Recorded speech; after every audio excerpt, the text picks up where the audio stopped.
गुरु ब्रह्मा सदगुरुदेव की जय। बंदी छोड़ कबीर साहेब की जय। बंदी छोड़ गरीबदास जी महाराज की जय। स्वामी राम देवानंद जी गुरु महाराज की जय। सर्व संतों की जय। सर्व भक्तों की जय। धर्मी पुरुषों की जय। श्री काशी धाम की जय। श्री छुड़ानी धाम की जय। श्री करौथा धाम की जय। श्री बरवाला धाम की जय। गुरुर ब्रह्मा गुरुर विष्णु गुरुदेव महेश्वरा गुरुर साक्षात् परब्रह्म तस्मै श्री गुरुवे नमः। दंडवतम गोविंद गुरु की बंधु अभिजन सोए। पहले भय प्रणाम तीन नमो जो आगे होए। गुरु को करता हूँ दंडवत की कोटि कोटि प्रणाम। चरण कमल में राखिए मैं बांधी जाम गुलाम। कुत्ता हूँ आपके चरणों का मुतिया मेरा नाम। गले प्रेम की रस्सी जहाँ खींचूं तहाँ जाऊं। तो करो तो बावरूं दूर दूर करूं सो जाऊं। जो राखो त्यों ही रहूं जो देऊं सो खाऊं। तो बंदी छोड़ दयाल जी की तुम लग हमरी दौड़। जैसे काग जहाज का सूझत और ठौर। साधु माई बाप है कि साधु भाई बंद साध मिलावे राम से काटयम के फन। सब पदवी के मूल है सकल सिद्ध है तीर। दास गरीब सतपुरुष भजो की अभिगत कला कबीर। बिना धनी की बंदगी के सुख नहीं तीनों लोग। चरण कमल के ध्यान से गरीब दास संतोष। महर्षि वामदेव की पावन भूमि से मैं राकेश कुमार वर्मा ज्ञान अमृत षड्यंत्र कबिश नामक पुस्तक के माध्यम से अपने परम पूज्य सदगुरुदेव जी के साथ हुए षड्यंत्र का खुलासा करने के लिए अपने उन मंद बुद्धि के भाई बहनों की सेवा में पुनः उपस्थित हूं जो इन गुरु गद्दार राष्ट्रीय समाज सेवा समिति तथा फर्जी मानव धर्मी महाकुकर्मी पवन कुमार यादव तथा संजय नकली नानक की आत्मा संजय राय के चुंगल में फंसे हैं। जो लोग सदगुरुदेव जी के ज्ञान को आधार न बना करके अपनी भक्ति क्रिया को अपने भक्ति सद्भक्ति मार्ग को आगे बढ़ा रहे हैं उनके लिए परम पूज्य सदगुरुदेव जी ने बताया है। इस पुस्तक के माध्यम से मैं आगे आपको बताऊंगा परमात्मा की दया से। सबसे पहले मैं इस पुस्तक को मंगवाने का पता बता दूं। ये ज्ञान अमृत षड्यंत्र कबिश नामक पुस्तक है जो बरवाला कांड की घटना पूरी दुनिया ने देखा, जिसके अंदर 5 महिला एक बच्चे की हत्या हुई। और उस बरवाला कांड के अंदर जो है हमारे परम पूज्य सदगुरुदेव संतराम पाल जी महाराज जी को 429 430 में डबल उम्र कैद हुआ। और बरवाला कांड की विभत्स घटना को पूरी दुनिया ने देखा। तो कहने का भाव है कि हमारे सदगुरुदेव जी का बरवाला कांड की घटना से कोई लेना देना नहीं है। हमारे सदगुरुदेव जी पूर्णतः निर्दोष हैं। यह आपको कोर्ट की फाइल, कोर्ट के जजमेंट का जो फैसला है इस पुस्तक में संलग्न है। हिंदी और इंग्लिश बहुत ही सरल भाषा में आप पढ़ सकते हैं, क्योंकि सत्य सत्य ही होता है और झूठ झूठ ही होता है। झूठ पाखंड फरेब मक्कारी कभी सत्य का सामना कर ही नहीं सकती, चाहे जितनी बात बनाओ। अब मैं आपको बताता हूं कि ज्ञान अमृत षड्यंत्र कबिश नामक पुस्तक के माध्यम से आप तक सच्चाई आंदोलनकारी भगत भाई बहन पहुंचा रहे हैं। तो जो मंद बुद्धि के भगत इन गुरु गद्दार राष्ट्रीय समाज सेवा समिति के चुंगल में फंसे हैं वो इस पुस्तक को जल्द से जल्द मंगवाएं। इस पुस्तक को मंगवाने का मोबाइल नंबर है 99 31 59 20 93। तो आप इस पुस्तक को मंगवा सकते हैं। पुस्तक के लेखक का नंबर है शशि भूषण सिंह जी का। अब इस पुस्तक के मैं आपको 120 नंबर पृष्ठ पर लिए चलता हूं, जिससे स्पष्ट हो जाएगा किस तरीके इन गुरु गद्दारों ने हमारे परम पूज्य सदगुरुदेव जी के साथ षड्यंत्र करके बरवाला कांड जैसी विभत्स घटना को अंजाम दिया है। जो भी हमारे भारत की जनता, जो हमारे जनता के जगत के भाई बहन हैं, अन्य धर्मगुरु वो यही सोचते होंगे कि यार ये लोग रोज इस पुस्तक के बारे में ही बताते रहते हैं, तो क्या करें, मजबूरी है हमारे सामने। क्योंकि हमारे सदगुरुदेव जी के साथ इतना बड़ा षड्यंत्र उन्हीं के परिवार वालों ने किया है। उन्हीं के गद्दार भाई महेंद्र उर्फ मोहनलाल, उन्हीं के सगे बेटे बेटी पत्नी ने मिल करके षड्यंत्र किया है। अब बताइए भगत भाइयों के ज्ञान का प्रचार और जो निर्दोष व्यक्ति का प्रचार जो है कौन करेगा? सेलिब्रिटी थोड़ी ना करेंगे, क्योंकि हमारी आस्था जुड़ी है हमारे परम पूज्य सदगुरुदेव जी से। तो हम रोज अपने सदगुरुदेव जी की सच्चाई बयां कर रहे हैं, ताकि हमारे जो सदगुरुदेव जी की छवि आम जनता की निगाहों में जो बनी हुई है भ्रमता की स्थिति वो स्पष्ट हो सके। तो हमें रोज बताना ही पड़ेगा, क्योंकि हमारे पास करोड़ों रुपया नहीं है गुरु गद्दार मैनेजमेंट की तरह। हमारे पास पैसा तो है नहीं कि हम टीवी में ऐड करें, दुनिया का पाखंड करें, गुरु को जेल में डाल करके फिर दिव्य धर्म यज्ञ करें, फुहारे लगवाएं, वहाँ प्रदर्शनी दिखाएं, वहाँ गुरु जी की फोटो में के आगे भोग लगावें, जैसे महाधर्मी महाकुकर्मी मानव पवन कुमार यादव करता है। ऐसे पाखंड तो हम करेंगे नहीं, क्योंकि हमारे सदगुरुदेव जी जेल में दाल भात खा रहे हैं और हम हलवा पूड़ी खाने को निकले। तो हमें तो चुल्लू भर पानी में डूब मरना चाहिए। तो हमें तो रोना आता है अपने परम पूज्य सदगुरुदेव जी की स्थिति को देख करके। और जो हमारे सदगुरुदेव जी को जेल में डाल करके इन गुरु गद्दार राष्ट्रीय समाज सेवा समिति के धर्म भंडारे खाने जाते हैं, प्रत्यक्ष गुरु जेल में बैठा है और फोटो को आगे इन गुरु गद्दारों के काल्पनिक काल्पनिक दिव्य धर्म यज्ञ पर जाकर के अप्रत्यक्ष रूप से सदगुरुदेव जी से लाभ लेना चाहते हैं, क्योंकि ये मंदबुद्धि के लोग हैं। ये सदगुरुदेव जी के ज्ञान का सहारा नहीं ले रहे हैं, ये सदगुरुदेव जी के ज्ञान को आधार नहीं मान रहे हैं, तब तो निकल पड़ रहे हैं। और वो फास्ट न्यूज चैनल का फर्जी पत्रकार हेमंत दास कहता है सरकार ने सजा करवा दी, सरकार ने बरवाला कांड करवा दिया, पुलिस ने वहां पर 5 महिला बच्चे की हत्या करी। अरे हरामखोर हेमंत दास, कुछ शर्म कर।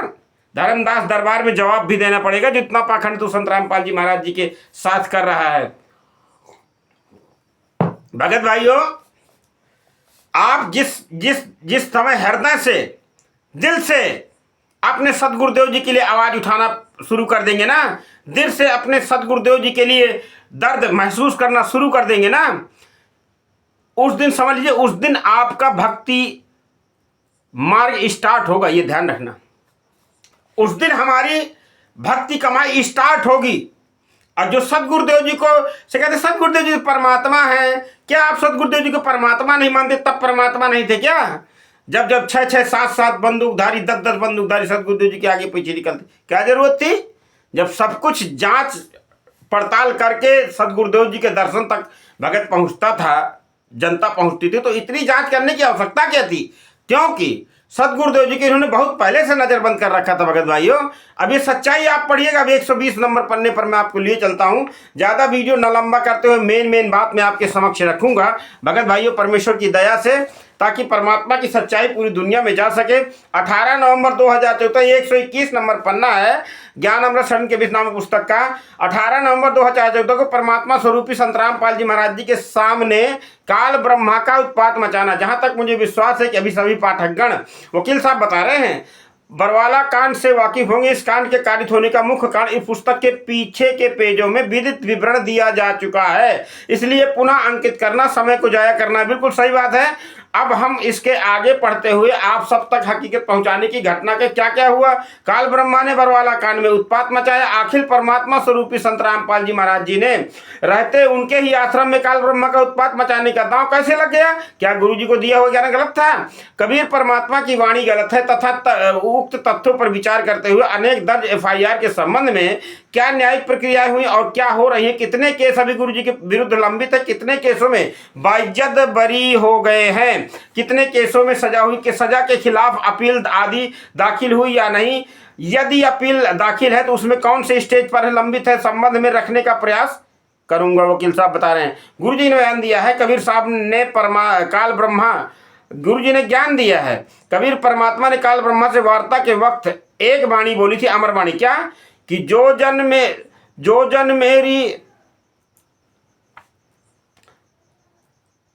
मेरी शरण में आना, काल लगे ना तेरा बाना। जब तक हम परमात्मा की मर्यादा के अंदर हैं तब तक काल चाहे जितने बाण मारे हम पर, वो हमको भेद नहीं सकता। जब तक हंसा हमरी आना, काल लगे ना तेरा बाना। एक अमरवाणी बताया ना कि पग पग में और तकी तकी मारे और काल अचानक बाना है, रहना नहीं। भगत भाइयों, ये अमरवाणियां याद आ जाती हैं परमात्मा की दया से। तो जब तक हंसा हमरी आना, काल लगे ना तेरा बाना। जब तक हम परमात्मा की ज्ञान भक्ति मर्यादा के अंदर हम अपने भक्ति मार्ग को सफल करेंगे तो काल ब्रह्म हम पर अटैक नहीं कर सकता, हमको भेद नहीं सकता। क्योंकि परमात्मा ने ज्ञान और मंत्र हमको जो दिया है वो काल से लड़ने के लिए नहीं था, काल से हमारा बचाव होगा, जिस प्रकार इंदुमती का हुआ था। अब आगे चलते कबीर परमात्मा ने उक्त वाणियों से समझाना चाहते हैं कि जो कोई भी पुण्य आत्मा अपने सदगुरु के शरण में है और उनके मर्यादा के अधीन रहते हुए उनके प्राप्त सद्भक्ति प्राप्त करता है, उस पर कभी काल का कोई कला नहीं चलती और ना ही बाना अर्थात दाव लगता है। हमारे सदगुरुदेव जी ने नित्य नियम में ही सभी पुण्यात्माओं को हर रोज एक वाणी सुनाते हैं कि सतगुरु जो चावे सो करही और 14 दूत 14 कोट जू दूत यम डरही। भावार्थ है कि यदि कोई पुण्यात्मा सदगुरु से मर्यादा से रहकर सदगुरुदेव द्वारा दिए गए सतनाम मंत्र और 14 करोड़ इकट्ठे यमदूत सामने आ जावे, यानी परम पूज्य सदगुरुदेव जी के मुख कमल से अगर आपको सतनाम मिला है। तो 14 करोड़ अगर पूरी भक्ति मर्यादा के साथ आप उस मंत्र का जाप करेंगे तो 14 कोट दूत जम डरही, 14 करोड़ यम के दूत आपका बाल बांका नहीं कर सकते। यहाँ पर ये वकील साहब बताना चाहते हैं परमात्मा की अमर वाणी के द्वारा कि सदगुरु जो चाहे सो करही, तो 14 कोट दूत जम डरही। तो सतनाम मंत्र के एक जाप से ये सभी यम के दूत डर के भाग जाते हैं। इतनी ताकत सतनाम मंत्र में है। गुरु जी ने यहाँ तक बताया है कि यम के दूत कौन कहे, यदि काल ब्रह्मा से भी सामने आ जाए, यानी यम के दूत की क्या चलाओ, अगर काल ब्रह्मा भी सामने आ जाए तो इस मंत्र के एक बार जाप करने से बदहवास होकर डर के भाग जाएगा। सदगुरुदेव जी द्वारा दिए गए उपरोक्त ज्ञान में तनिक भी गलत होने का गुंजाइश नहीं है, मगर उपरोक्त वाणियों को तभी सत्य सिद्ध हो गए जब सदगुरु की मर्यादा निभाई जावे। बिल्कुल सही बात है। आप सभी पाठकगण से मेरा प्रश्न है, वकील साहब कह रहे हैं कि दिनांक 18 नवंबर 2014 बरवाला आश्रम के समर्थ सदगुरु संत रामपाल जी महाराज जी के रहते हुए वहां पर मौजूद लाखों प्रथम मंत्र प्राप्त पुण्य आत्माएं, हजारों सतनाम मंत्र प्राप्त पुण्य आत्माएं, सैकड़ों सारनाम मंत्र प्राप्त भक्त आत्माएं, लाखों प्रथम मंत्र प्राप्त करके पुण्यात्माओं ने अपने अपने प्राप्त मंत्रों का जाप की गति बरवाला आश्रम में एकत्र रूप से बढ़ा दी। फिर भी काल ब्रह्मा के दूतों ने ऐसा उत्पात मचाया कि 6 लोगों की मृत्यु के दोष में हमारे सदगुरुदेव जी के ऊपर चढ़ा दिया। आखिर ऐसा क्यों हो गया? काल ब्रह्मा का कैसा बाण अर्थात दाव था? दूतों को उत्पात मचाने का अवसर कैसे लग गया? जाप मंत्र कैसे निष्फल अर्थात बेअसर हो गए, जबकि आश्रम के अंदर 3 मंत्रों का जाप एकत्र रूप में चल रहा था और हजारों लोग कर रहे थे। उक्त प्रश्नयुक्त की आत्माओं का चिंतन करने की जरूरत है कि आखिर ऐसा कैसे हो गया, क्यों मंत्र बेअसर हो गए, इस घटना कैसे घट गई, इतना उत्पात कैसे मच गया। मेरा मत है कि किसी ने अपने सदगुरुदेव जी के मंत्र प्राप्त नहीं किए थे, किसी ने सदगुरुदेव जी के मुख कमल से मंत्र प्राप्त नहीं किए थे, टीवी के द्वारा मंत्र प्राप्त किए थे, इसलिए उन मंत्रों ने काम ही नहीं किया। सबने राष्ट्रीय समाज सेवा समिति के आदेशों निर्देशों पर चल रहे थे। मर्यादा को निभा कोई नहीं रहा था, सबकी मर्यादा खंड थी। समिति की मर्यादा के सिर पर रखकर चल रहे थे, क्योंकि अगर सब राष्ट्रीय समाज सेवा समिति का कहना नहीं माना होता तो कोई वहां पर ईंट पत्थर लाठी डंडे पेट्रोल बम मिर्ची बम पुलिस के ऊपर नहीं चलाता, पुलिस के ऊपर कोई हमला नहीं करता, काले कमांडो नहीं बनते अगर हमने ज्ञान का सहारा लिया होता। क्योंकि हमने राष्ट्रीय समाज सेवा समिति के गुंडे बलजीत लहरी, पुरुषोत्तम सैनी, राजकंवर ढाका, देशराज आदि लोगों का हमने सहारा लिया है। ये जो है गुरु जी के बेटे विजेंद्र और महेंद्र उर्फ मोहन लाल और मनोज का, इनके आदेशों का हम पालन करते रहे। आदेश समिति की मर्यादा को सिर पर रखकर चल रहे थे। कोई भी पुण्यात्मा सदगुरु संत रामपाल जी महाराज जी के मर्यादा के अधीन नहीं थे। ऐसी स्थिति सदगुरु अपनी वचनबद्धता के कारण है कि जो कोई मेरी शरण है, मेरी मर्यादा में ना हो, उसे लूटे खाओ। परमात्मा ने बताया है ना कि देवी देव ठाड़ो भाई कि हमको ठौर बताओ। तो कबीर साहब ने कहा कि जो हमको पूजे नहीं उनको लूटो खाओ। तो जो कोई परमात्मा के ज्ञान आधार से नहीं चलेगा वो धोखा खाएगा, उसको काल लूटता ही लूटता है। मंद बुद्धि वालों को काल लूटता है, क्योंकि ज्ञान का अनुबंध है। मेरी मर्यादा उसे लूटो खाओ। इसीलिए किंकर्त बेभिमूढ़ से बने रहे और काल ब्रह्मा के द्वारा भेजे गए उनके दूत आश्रम में उत्पात मचाते रहे। काल ब्रह्मा के द्वारा भेजे गए दूत, उनसे प्रेरित दूत बलजीत लहरी, पुरुषोत्तम लहरी, राजकंवर ढाका आदि लोगों ने वहां पर उत्पात मचाया। 5 महीने के बच्चे की डंडे से पीट करके हत्या कर दी। बताने की आवश्यकता नहीं है, हमारे आंदोलनकारी भाई बहन रोज बताते हैं। इस हम सभी पुण्यात्माओं को काल ब्रह्मा के दूतों के ऐसा राष्ट्रीय समाज सेवा मैनेजमेंट में सहयोग करने में अपना हाथ बटाते रहे। हम सब ने मैनेजमेंट का साथ दिया, गुरु जी का त्याग कर दिया, मैनेजमेंट को अपना सब कुछ मान लिया। इसे देख आखिर संत रामपाल जी महाराज जी किसके लिए यहाँ रहे, किसको अपने शरण में कहें? सब ने तो उनके विरुद्ध हो लिया, सबकी तो मर्यादा खंड हो गई। फिर किसके लिए सदगुरु रुकेगा? सबने मर्यादा खंड करके दूर चले गए। सबके मंत्र जब बेअसर हो गए, सबने काल ब्रह्मा के पाले में चले गए। सबने राष्ट्रीय समाज सेवा समिति उर्फ मैनेजमेंट के पदाधिकारी राजकंवर ढारा, राज कपूर, प्रीतम की लाइव वीडियो को देखा, मगर किसी ने उनका विरोध नहीं किया।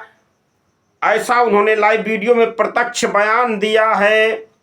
यदि संत रामपाल जी महाराज स्वयं 17 या इसके आगे की किसी तारीखों पर न्यायालय में जाना चाहते हैं तो भी नहीं जाने देंगे। ये आज हमने निर्णय लिया है, उन्हें 1 लाख भक्तों की लाशों से गुजरना होगा। वीडियो आपने देखा ही होगा।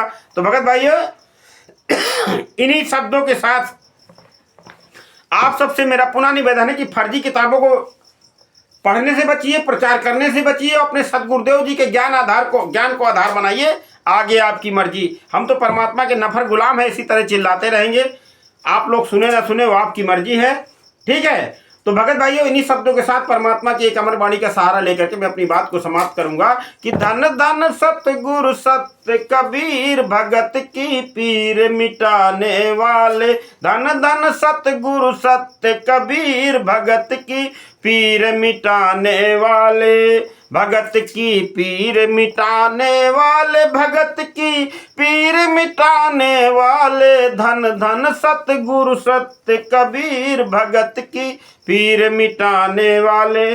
सदगुरुदेव की जय। बंदी छोड़ कबीर साहेब की जय। बंदी छोड़ गरीबदास जी महाराज की जय। स्वामी रामदेवानंद जी गुरु महाराज की जय। बंदी छोड़ सदगुरु संत रामपाल जी महाराज की जय। सत साहेब।